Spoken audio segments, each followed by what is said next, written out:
Welcome back to For the Record. I'm your host, Justin Allen Rhodes, and for the next few episodes, your 7 News team is covering state legislative races right here in Southwest Oklahoma. The next one up is the race for House District 62, which mainly covers the west side of Lawton.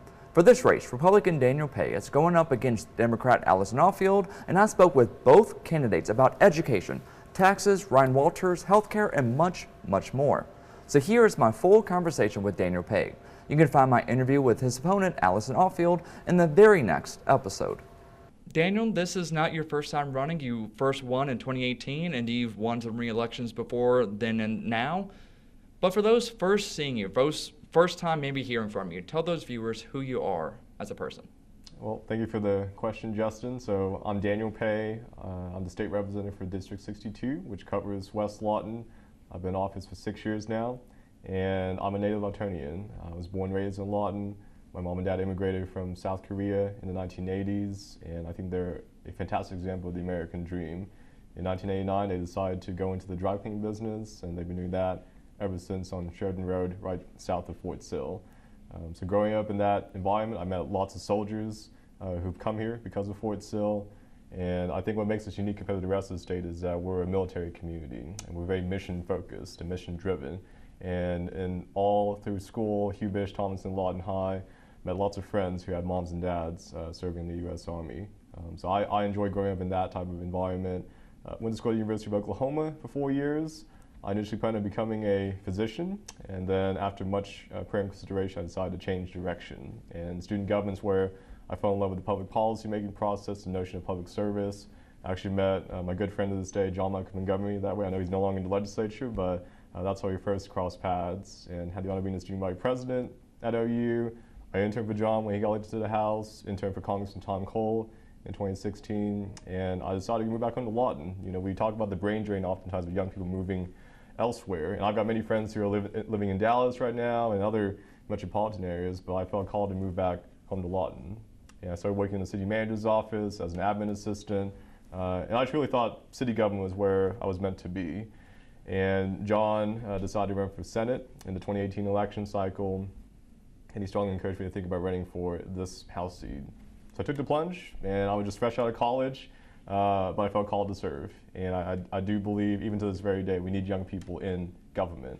And so knocked on thousands of doors, campaigned aggressively, and won by 42 votes. And so it's very humbling to now be in this position 6 years later with all this experience that I've gained, and I've enjoyed campaigning right now. I can't campaign as a new kid on the block anymore. That's a different campaign message. I'm more seasoned, I'm more experienced, and so it's been a fun campaign during the past several weeks and months to run on that message. You mentioned your season, your experience now. How would you describe yourself, other than those words, as a legislator? Well, in my view, governing should be like riding a bike. When you ride a bike, you can't lean too far to the left nor too far to the right. You have to be balanced and mindful of your surroundings. So I would describe myself as a problem solver. I take a look at any given issue and I figure out what's the best possible solution. I build a coalition around that idea and try to get things done. That's how I operate in student government, and that's how I operate to this very day in the state legislature. I think many Americans are tired of the divisiveness in our politics. It's tearing the country apart right now, nationally. And I think that's what's unique about Lawton, is that we don't really care about party affiliation. We care about, can you get the job done? Can you accomplish the mission at hand?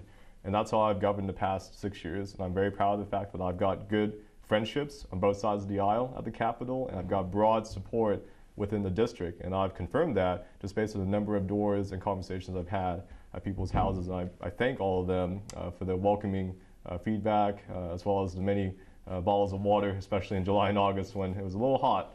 Still is a little hot right now, but I'm grateful to represent my hometown. You mentioned you have to get stuff done. Are there any pieces of legislation that you have gotten passed within your time in the legislature that you hit on and say, you know what, I am most proud of those pieces? So as far as legislation that I've passed, I know many people associate me with the Payway bill, of being able to drive 80 miles per hour on the turnpike. And so I am pleased that that became law. But on a more serious note, I've been a big proponent of criminal justice reform. And how can we reduce our incarceration rate? How can we reduce our recidivism rate, which has been atrocious in the state of Oklahoma for many, many years now? And so recently I was able to pass a bill about correctional education and trying to incentivize people in prison, because we know that 90% of people in prison are going to leave the system at some point. How do we make sure we develop a trade or a skill while they're completing the sentence, so that way when they leave prison, they can go back to work and not back to prison? So criminal justice reform, I've been huge on that issue. Also tackling food insecurity, helping victims of human trafficking and domestic violence. These are all broad bipartisan issues, and I'm very happy with the fact that my colleagues on both sides of the aisle and both sides of the rotunda have been supportive of these endeavors. But there's more work to be done, and that's why I'm running for re-election right now. What are the problems, in your view, that are facing District 62 right now? As I've knocked on thousands of doors, I believe education is what most people are concerned about. How can we make sure that our kids are getting a quality, affordable education, K through 12 and beyond?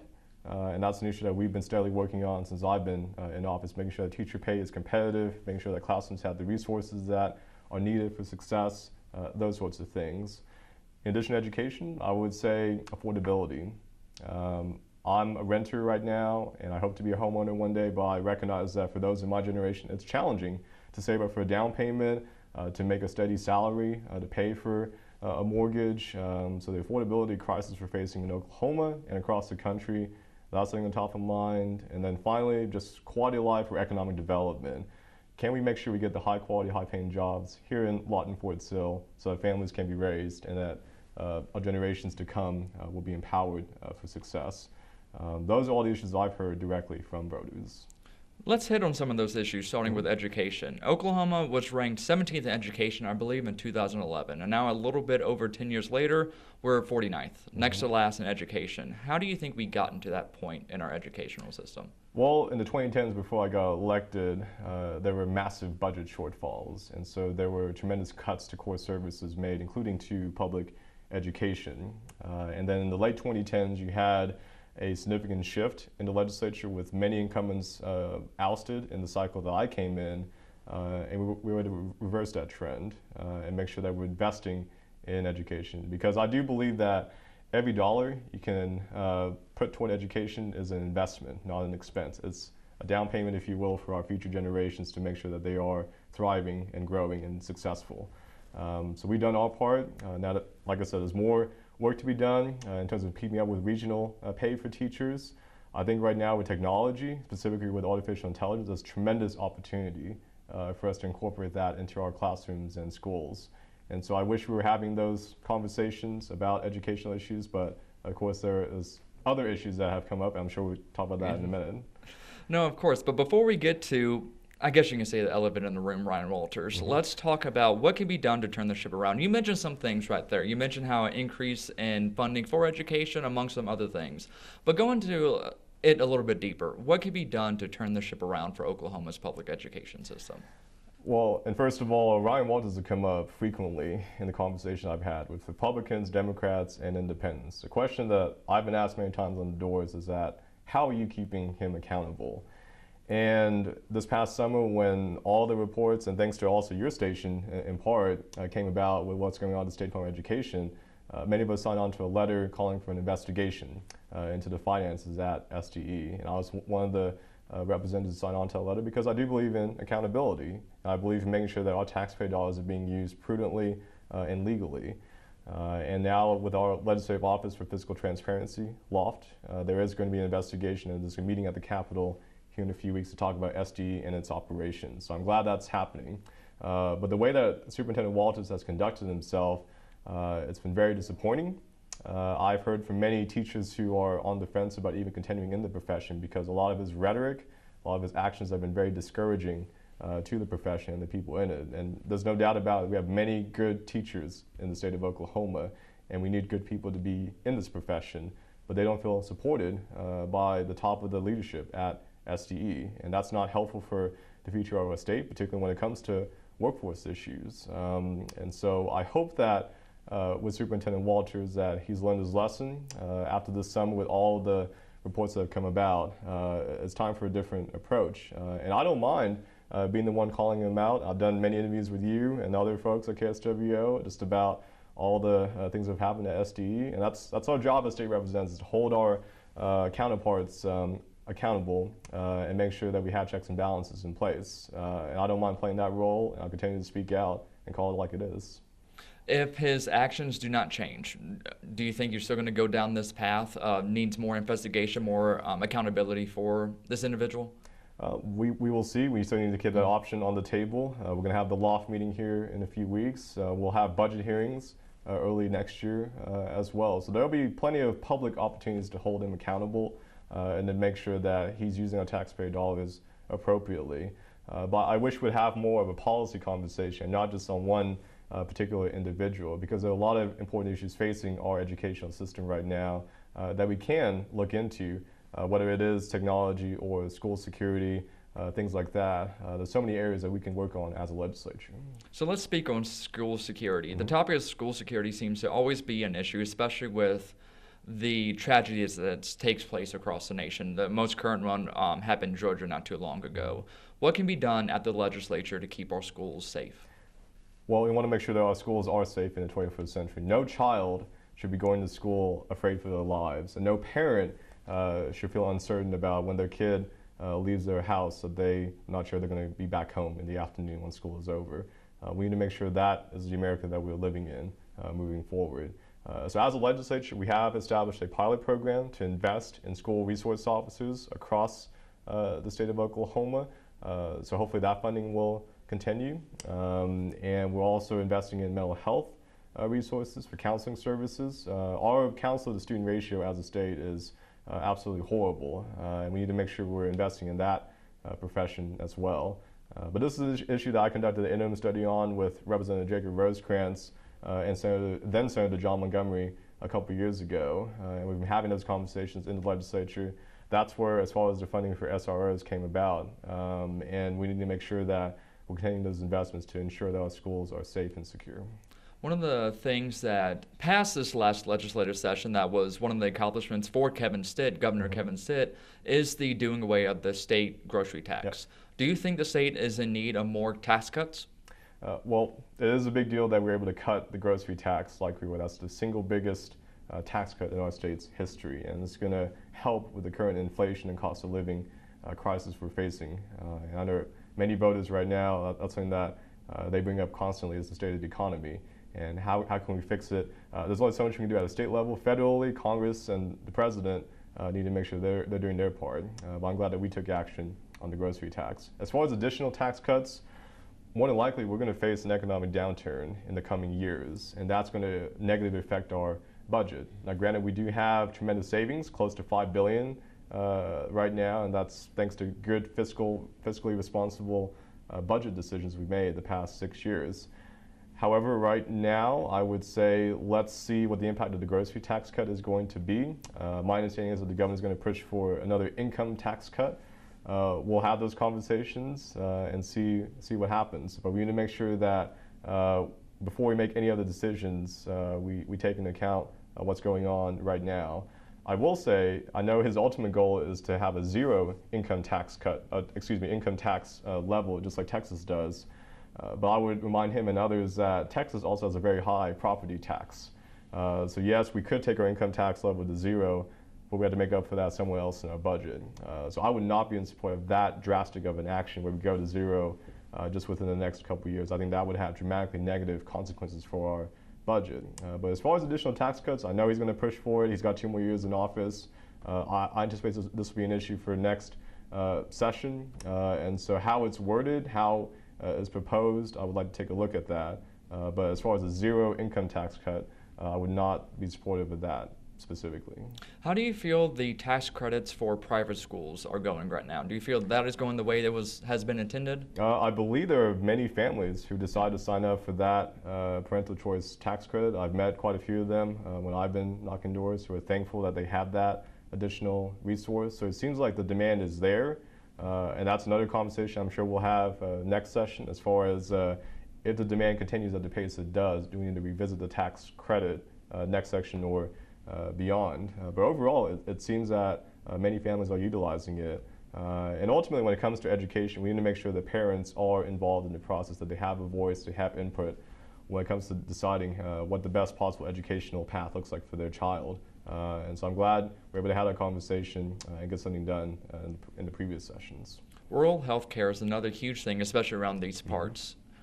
What do you think of the recent job of the legislature? Do you think there has been major improvements? And where do you think the state should go next for that? So I actually led a meeting about this particular topic last week at the state capitol with my good friend, Representative Arturo Alonso. Here in Southwest Oklahoma, I do want to give a shout out to my friend and colleague, Representative Trey Caldwell. Since day one when he got elected, his number one priority has been reopening a hospital in the city of Frederick. They broke ground here several weeks ago, so it's finally become reality thanks to his efforts and partnerships both federally and at the state level. So here as a region, that's tremendous progress. As a state, what we saw during the 2010s is a lot of closure of rural hospitals. That's a loss of important resource and economic well-being for Oklahomans all across the state. And now, thanks to budget decisions we made in the state legislature, as well as congressional funding opportunities, we're reversing that trend. So in terms of rural healthcare in Oklahoma, it's better than it was 10, 15 years ago, but we're nowhere near at a point where we can be satisfied. I believe there had to be more investments made in this area, and particularly when it comes to doctors and nurses, making sure that those types of professions are available outside of Oklahoma City and Tulsa. And this morning, in fact, I had a meeting with one of the local doctors here and talking about the challenges he faces with his practice and insurance companies and some of the bureaucracy. That's really what it comes down to when it comes to dealing with those companies and his practice and just trying to help his patients. Ultimately, we want to see good healthcare policy that helps doctors, helps patients, and is investing in all parts of the state, whether it is rural Oklahoma or urban Oklahoma. Our health outcomes are not where they need to be, and I think that's going to take more dollars. It's going to take additional trust and value placed into those professionals and incentivizing people to go into medical school and nursing school, ensuring that those pipelines remain thriving. In recent years, we've seen a push trying to get more businesses to come to the state. That's something the state always wants. We saw some businesses declining to come to Oklahoma for other states and some neighboring states. What can the state do in order to, the Sooner State specifically, do to bring more businesses here? Well, you're absolutely correct. We had lots of opportunities over the years to have these businesses come into the state of Oklahoma, and they've all declined for one reason or another. I think one common thread with their decision is a lack of comprehensive housing policy. From the feedback that I've heard, they said that we have an excellent tax and regulatory environment, but the question they went back to is, how about your houses? How about your neighborhoods? Are those available for our prospective employees and workers to live in an affordable and safe neighborhood? And that's where I've focused on very aggressively with colleagues from both sides of the aisle in terms of tackling our affordable housing crisis and updating our Landlord Tenant Act, which you guys have covered in the past couple of sessions. All those efforts have to be tied in together, but it seems that as far as businesses want to come to the state of Oklahoma, they're looking at what are our housing policies and what can we do to improve that. And we did appropriate a substantial amount, over $200 million, to build more housing units across rural Oklahoma. So those funds are still being distributed as we speak. That's going to help. But there are specific ways that we can look at our zoning laws, for example, to encourage more development all across Oklahoma. And I hope those endeavors continue, because housing needs to be addressed. The affordability of housing needs to be addressed. And I think that's where you can see more businesses come into the state. In your view, does affordable housing go hand in hand with homelessness? I think so. And that's when we did the study a couple years ago with me and my friend Representative Forrest Bennett from Oklahoma City. That was a point that was made in terms of the homelessness crisis we're seeing right now. Nobody wants to be homeless. There are various socio-economic reasons for a person to be in that situation. And so affordable housing has to be part of that conversation, as well as partnership. Government can't do everything on its own when it comes to this issue. We also have to rely on our nonprofit community, our faith community. I know here in Lawton there are tremendous community leaders who are doing just that, and we need to make sure those efforts continue. I know the mayor has also emphasized that we're going to get a community development block grant to establish a resource center to offer those wraparound services for these individuals. But there's no doubt about it, like in Lawton, Oklahoma City, and elsewhere, homelessness is a prevalent issue. And it's going to take all of us at the table to come together to work toward addressing it. You were part of an interim study, I believe it was last week, about harm reduction programs. Do you think that also helps that community a little bit more? Absolutely. And I did 7 interim studies this year in addition to running for re-election. So I've been a very busy guy this past summer. But I think people need to expect a hardworking, policy-focused state representative. That's who I am. And so when it comes to harm reduction, the idea is to offer a neutral setting for people who have been using dirty needles to come in, exchange clean needles in addition to information on mental health and substance abuse services. All the data indicates that this has decreased drug addiction and usage and led to more cost savings to us as taxpayers. So a lot of policy benefits from this program. We've had it now for 3 years, and many nonprofits have been established all across Oklahoma. It will expire in 2 years' time, and that's why I want to have the conversation now to get the data and evaluate the situation since the bill has passed, and hopefully renew that next legislative session. But when it comes to these issues, homelessness, addiction, lack of economic opportunity, affordability, they're all connected. And as policymakers, we need to make sure we're not operating in silos and that we're connecting the dots and addressing all these things comprehensively. When I talked to you before, and I've talked to other legislators, one of the things I hear is that you guys look to other states sometimes to look for good policies. Are there any states in the union right now that you're looking at to say, you know what, they're doing this policy right, and maybe we can do that better right here in Oklahoma? You bring up a very salient point in that you should not reinvent the wheel if something's already working efficiently and effectively. And that's one thing I've learned since I've been in office is that you need to make sure that you're looking to other states for best practices and good ideas. You can't just govern and look inward. You got to make sure you're stepping out of your comfort zone and meeting other lawmakers from across the country. And I've done just that. I've been to numerous conferences just the past few years alone, meeting with other state representatives and state senators. And I've also had a chance to represent us globally. This past summer, I was in Taiwan and talking about the drone industry and how they're looking to the United States to invest in military contract jobs. We have FISTA right here in our backyard, which I heavily emphasized when I was over there. That could be a great opportunity for Oklahoma and certainly for Lawton. And those conversations and those brainstorming sessions can spark different ideas for legislation. And so on the issue of AI specifically, it looks like the neighbors to the south. I know they had a great game this past weekend. I'll acknowledge. OU, hopefully this is a good weekend coming up for them, but I know Texas did very well this year, but they have some genuinely good ideas when it comes to AI policy. I met with one of their state representatives when I was in Taiwan. He was part of our delegation, and we had great conversations on what they've been doing and some ideas that we can bring to Oklahoma next year and beyond. So I think for any effective legislator, you have to make sure you're having those conversations and keeping an open mind about what is a good idea. And to me, a good idea is not about being a Republican idea or a Democratic idea. A good idea is a good idea. And I've learned that it doesn't matter who gets the credit. That's how you ultimately get things done in the legislature. And I've worked on numerous bills with different stakeholders and partners. It's a very fascinating process, as you well know. There's a lot of ups and downs to legislating. But ultimately, it's about translating good ideas into good law. And that's what I try to do every day.